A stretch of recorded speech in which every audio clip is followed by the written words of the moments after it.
جو معاشی ڈھانچہ سنبھالنے آ رہے ہیں وہ پیپلز پارٹی کے ہیں، اور سیکنڈ جنریشن پیپلز پارٹی. ان کے والد صاحب ذوالفقار علی بھٹو کے بڑے دوست ہوا کرتے تھے، اور پیپلز پارٹی جب بن رہی تھی تو انہوں نے ان کا ساتھ دیا، اور پھر ڈاکٹر صاحب بھی رہ چکے ہیں پیپلز پارٹی کے اندر. لیکن ان کے جو دور گزرے ہیں فیصلہ، وہ بڑے کامیاب دور گزرے ہیں. جب یہ فائنانس منسٹر تھے حفیظ شیخ صاحب کے، جب فائنانس منسٹر تھے سندھ کے، تو سندھ کی فائنانس منسٹری بڑی اچھی پرفارم کر رہی تھی. پرائیویٹائزیشن کے جب وزیر بنے تو انہوں نے کوئی $5-6 بلین کی پرائیویٹائزیشن نجکاری کر ڈالی تھی، بڑی عمدہ چلائی.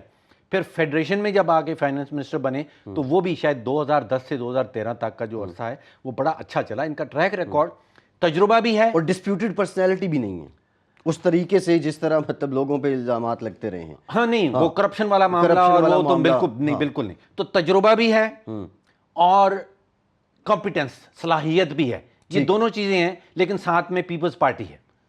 نہیں خیر انہوں نے تو آ کے اختیار مانگا ہے. یہ خیر ساتھ میں پیپلز پارٹی، وہ تو ویسے ڈاکٹر صاحب آپ بھی اکانومسٹ ہیں، لیکن اکانومسٹ جو ہیں ان کے متعلق یہ کہا جاتا ہے کہ وہ موقع دیکھ کے بہت اچھا تیر چلا لیتے ہیں. لیکن پیپلز پارٹی کے علاوہ سننے میں آیا ہے کہ حفیظ شیخ صاحب نے آتے ہی فل اختیار مانگا ہے کہ آپ مجھ پہ چھوڑ دیں، میں اپنی مرضی سے کام کروں گا. اور آئی تھنک ان کو کرنا بھی یہی چاہیے تھا، ڈیپینڈنٹ نہیں ہونا. اس کے ساتھ ہی ساتھ پھر وہ ایک 5 ممبر کی کمیٹی بھی بنا دی گئی ہے، جو کہا جا رہا ہے پی ٹی آئی والے یہ کہہ رہے ہیں کہ وہ ممبر کمیٹی جو ہے وہ ان کو سپروائز کرے گی. اچھا، یہ بھی کہا جا رہا ہے. سیر پہ سوا سیر. ہاں ایسا ہی ہے کچھ.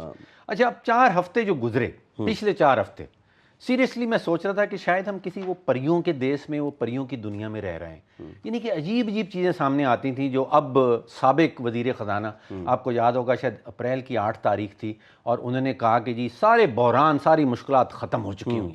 مطلب آپ کس دنیا میں بیٹھے ہیں؟ پریوں کے دیس کی کہانیاں تو دادیاں نانیاں سنایا کرتی تھیں. یہاں پہ بھی کچھ ایسا ہی، یہاں پہ یہ لوگ سنا رہے ہیں. پھر آپ کو وہ ایک روٹی والے، وہ جو خیبر مشتاق غنی صاحب وہ اسپیکر ہیں، وہ کہہ رہے ہیں جی 1 روٹی کھا لیا کریں تو ساری مشکلات دور ہو جائیں گی. اور پھر وہ 1 ارب نوکریوں والے، وہ کون صاحب تھے؟ وہ فیصل واڈا صاحب. اچھا، وہ میں بڑا سوچ رہا تھا، وہ 2 ہفتے گزر گئے، انہوں نے کہا تھا میری تکہ بوٹی کر دیں. 1 ارب، آپ اندازہ کیجئے. میں سوچ رہا تھا کہ 22 کروڑ اگر عوام رہتی ہے تو بڑی محنت کرنی پڑے گی، ہر ایک کو 5-5 نوکریاں کرنی پڑیں گی اگر 1 ارب نئی نوکریاں نکل رہی. پھر سوچتا رہا کہ یہ 1 ارب کا ہنسا، یہ فگر آئی کہاں سے ان کے ذہن میں؟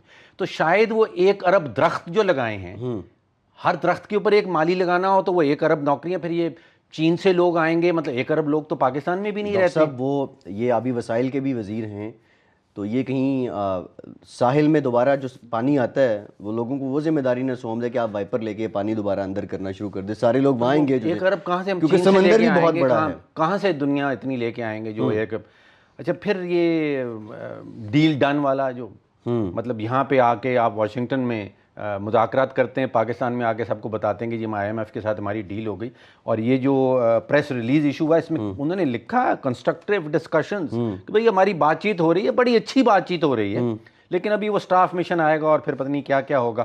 اب سرکاری طور پہ آپ سوچئے کہ گھبرانا منع ہے اس ملک کے اندر. جی پرائم منسٹر صاحب نے اس دن بھی کہا گھبرائیے مت. گھبرانا نہیں، لیکن ان کے سابق وزیر خزانہ صاحب یہ کہہ چکے ہیں کہ چیخیں، وہ تو کہہ رہے تھے کہ ہم خود نکالیں گے. یہ ایک بات واحد 8 مہینے میں اسد عمر صاحب نے سچی، مستند اور کھری کی تھی کہ چیخیں نکلیں گی، اور باضابطہ چیخیں نکل رہی ہیں.